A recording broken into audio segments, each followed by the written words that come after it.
Islam Nusantara itu nama lain yang ingin ikut ahli sunnah wal jangan ahli sunnah wal jamaah sekarang ikut Islam Nusantara, itu kacau nanti secara sering saya ditanya, Gus Islam Nusantara itu kan firqah sudah 73 ditambah Islam Nusantara 74 gitu.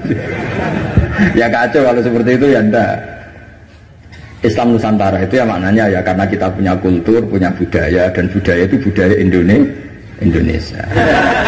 Itu barokahnya Indonesia. Milih satu dapat dua. Betul, saya itu punya doanya Mbah Mun.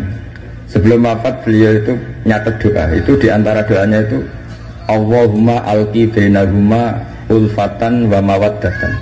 Ya Allah, jadikan dua tokoh ini yaitu Jokowi dan Prabowo, Pak Jokowi dan Pak Prabowo ulfatan, saling asih dan saling mencintai. Dulu ketika masih panas itu saya baca doa itu agak ini bener gak? Saya Jumat sebelum Yai Haji itu masih ketemu Jumat. Beliau cerita kalau mau ketemu Megawati, terus ketemu Bu Mega hari Sabtu. Ahad beliau terbang ke Mekah, terus Selasanya wafat. Selasa keberapa itu hari Selasa.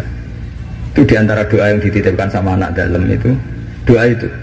Yang baca juga agak-agak ini yang bener aja doa ini gitu. Terus uniknya doa itu ditutup min abdikal fakir memun zubair. Ya Allah, jangan lihatlah saya, kata Bangun di doa itu, lihatlah saya yang berdoa.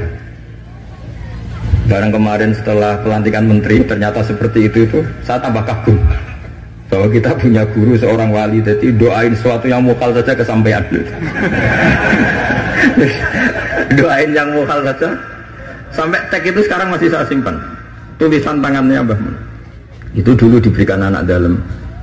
Kalau saya itu nerima wasiat jadi pengurus, jadi beberapa kali saya ditawarin jadi pengurus PBNU, saya nggak mau, sampai berkali-kali nggak mau.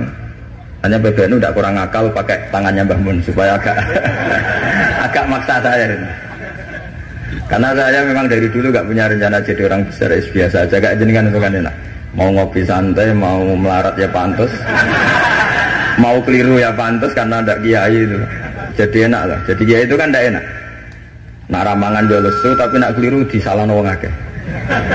Nah, sampai nak salah dimaklumi. Jadi enak. Pokoknya masyarakat awam itu enak.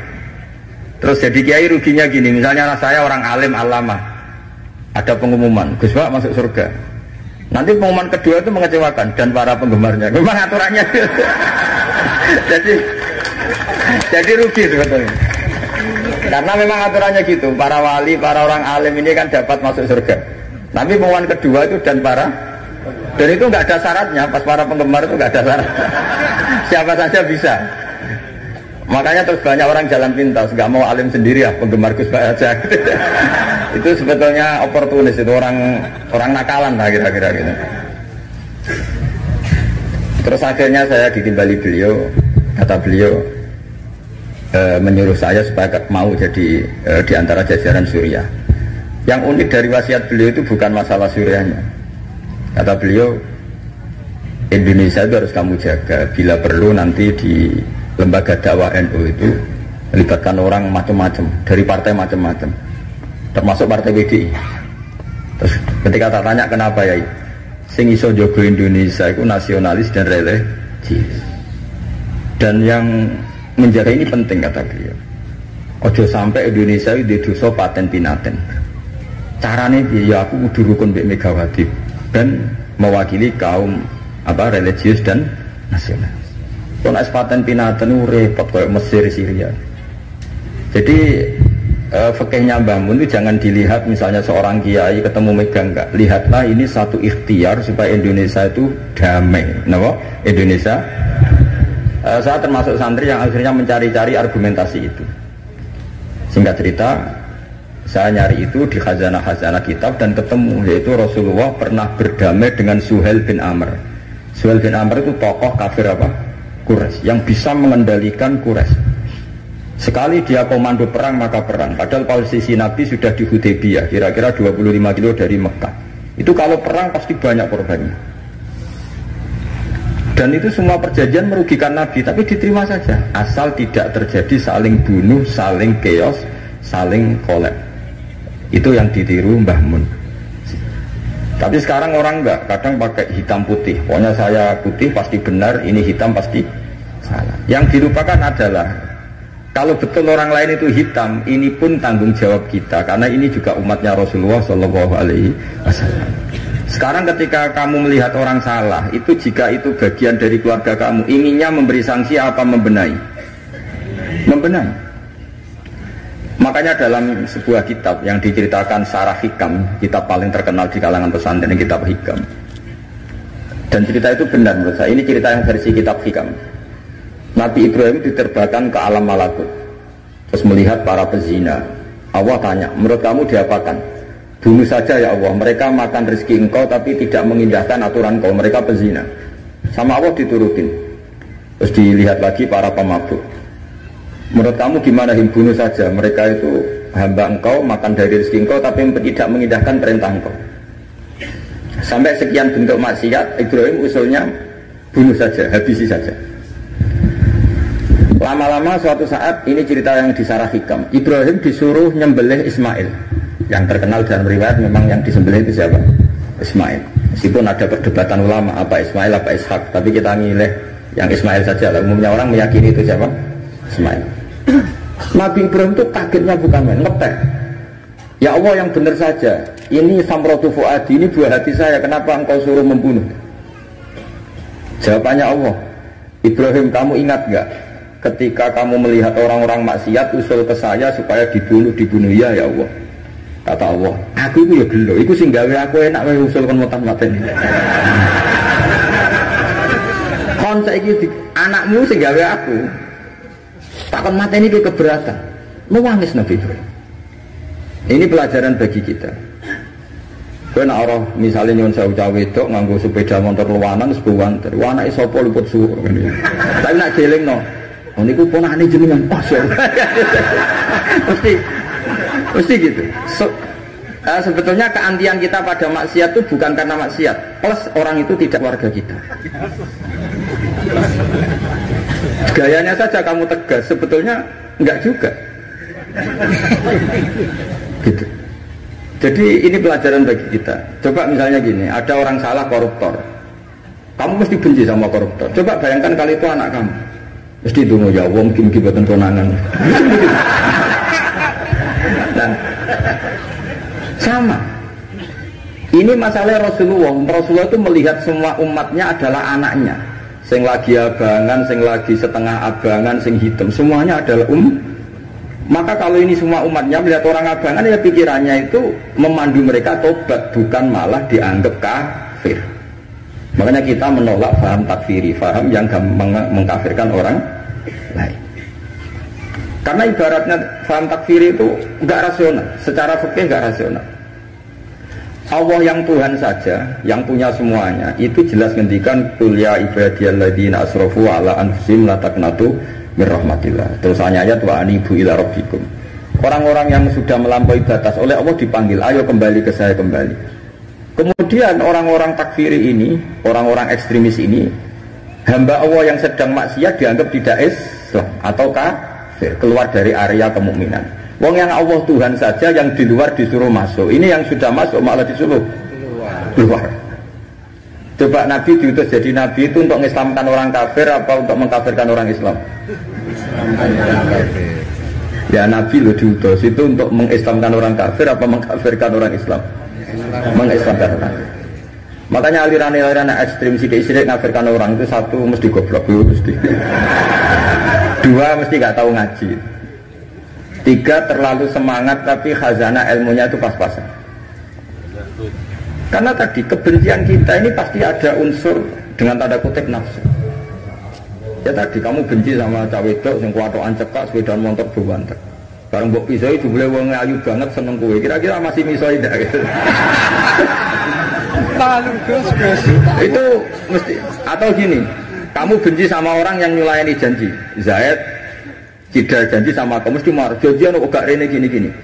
Coba Zaid itu orang yang ngutangi kamu. Berani nggak ngumpat-ngumpat Zaid meskipun nyulayani janji? Zaid itu orang yang memberi utangan kamu 10 juta terus janjian nyulayani janji. Bisa nggak kamu bentak Zaid? Terus gak ditagih sewenang. Artinya ketika kamu disulayani janji marah itu mesti gini. sudah nyulayani janji plus tidak berjasa. Nah ini yang kita dapat kearifan dari Nabi Ibrahim. Saat kita enak saja usul orang maksiat dibunuh, dimatikan oleh Allah, itu plus mereka kebetulan tidak anak kita. Coba andaikan zaman di alam malakut Ibrahim tahu yang nakal itu anaknya, apa kira-kira usul demikian? Nah makanya ini jaga kearifan kita, bahwa bayangkan orang lain itu keluarga kita. Makanya kearifan dari bapak saya, bapak itu senangnya kancanan orang macam-macam, langsung bulet-bulet. Terus setiap saat tanya, kenapa pak? Sing gelem dadi ngono iku ya sapa? Mesti jawabannya. Karena itu kearifan. Sing gelem dadi ngono iku santrinya bapak dulu yang bulet ya banyak. Kiai iku bengkel, nek ora gelem dadani barang rusak ora usah dadi apa? Kiai. Makanya saya ini keterusan, saya termasuk jenis kiai yang nggak tegas. Tapi karena kearifan, kiai yang terlalu tegas itu biasanya tidak pati arif. Ya tadi, bayangkan itu anak kamu, kepengen ngaji malah diboyong. Cara itu anakmu, Pak Yai memberi kepengen didadani malah jiran. Jadi ini pelajaran bagi kita. Jadi coba khazanah-khazanah itu jangan sampai hilang. Memang ada banyak riwayat tentang Nabi Ibrahim menyembelih Ismail.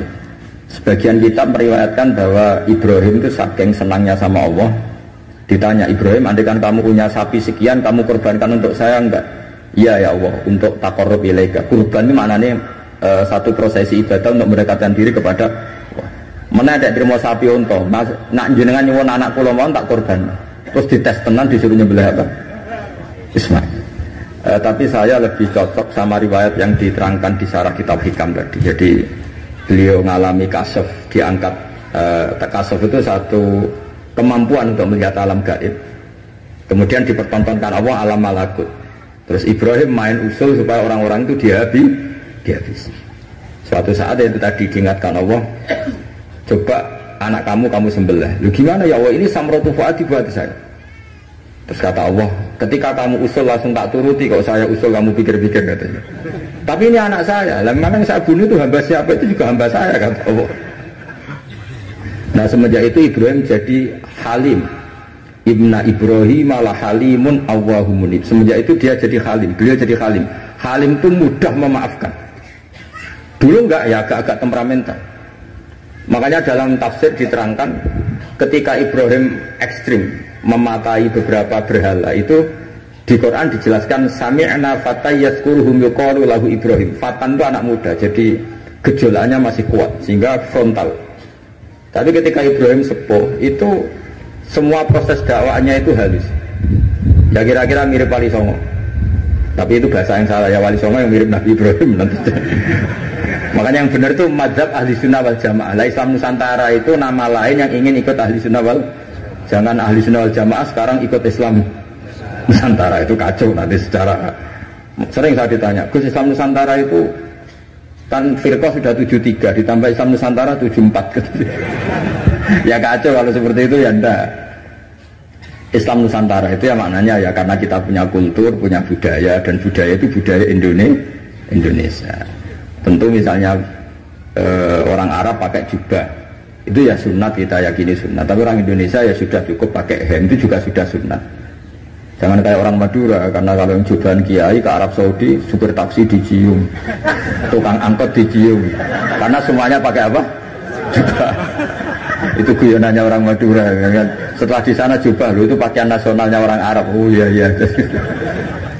Makanya kalau melihat film Arab itu bingung, karena yang soleh sama penjahat sama-sama macaknya seperti itu. Kalau film Indonesia kan gampang, yang preman tatonan pakai celana jeans sobek-sobek, yang kiai pakai koko, kan enak. Ini yang soleh, ini enggak. Kalau film Arab bingung loh. Makanya kalau orang abangan lihat film Gus sing Abu Jaldi karena karena itu film Arab repot, film Arab itu. Dan lucunya orang-orang Arab itu meskipun fasik itu kalau sumpah ya bilang wallahi. Itu yang sering haji, sering umrah kan tahu, orang Arab kalau marah siapapun ya bilang apa? Wallahi. Nah itu maksudnya Nusantara. Tentu kita tetap yakin jubah, pakai jubah itu sunat, pakai seperti itu sunat. Tapi nggak usah berlebihan, terus harus seperti itu. Karena kewajiban kita yang penting adalah satrul aurat nul kutubi aurat, meskipun dengan cara negara masing. Nah, negara masing-masing ini kemudian oleh kiai kadang diistilahkan apa Islam Nusantara. Sama lihat kan ulama-ulama Turki ya pakai turbus, pakai peci, yang ulama Rusia ya pakai baju khas Rusia. Ya semuanya pakai khas daerah masing-masing dan itu enggak masalah. Karena kata Allah wa ma arsalna mir rasulin illa bilisani apa? Kaum semua rasul itu punya tradisi sesuai tradisi kaumnya masing-masing. Tentu tradisi yang positif. Jadi tidak perlu diperdebatkan. Tapi tetap saya ingin berkeyakinan bahwa pakai jubah itu ya sunat, pakai hem ya sunat, pakai pakaian ala Indonesia yang santun itu juga apa? Sunat. Karena sakofah itu satu tradisi. Nah, bayangkan kalau tradisi itu terjadi di perdamaian. Kayak tadi, Tepo Seliro. Sebelum ada Menteri Pertahanan, sebelum ada Menko Polhukam, sebelum ada polisi, orang Indonesia itu, misalnya dulu di sini ada Bandar sama ada orang-orang sepuh. Itu saya ngapain nom-nom tukaran rebutan warisan sisin, sungkan sing sepuh.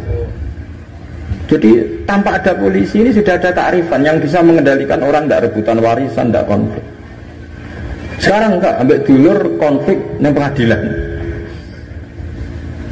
Banyak enggak orang konflik harta warisan sampai ke pengadilan? Kadang.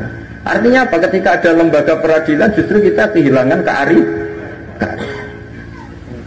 Makanya ngaji di sini saya mau minta sekali tradisi-tradisi kearifan kita hidupkan lagi. Ini yang terakhir saya cerita sujud.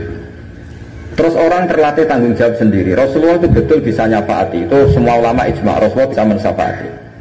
Tapi ketika anak dalam, kalau mungkin bahasa sekarang itu pembantu, anak dalam lah kalau dalam bahasa pesantren, itu ditanya, engkau mau nikah, engkau mau boyong, kamu minta saya apa? Ya Rasulullah saya kasih waktu 3 hari untuk menentukan saya minta apa. Setelah 3 hari anak itu ketemu Rasulullah, as'aluka murafaqataka fil jannah, saya minta supaya jadi temanmu di surga.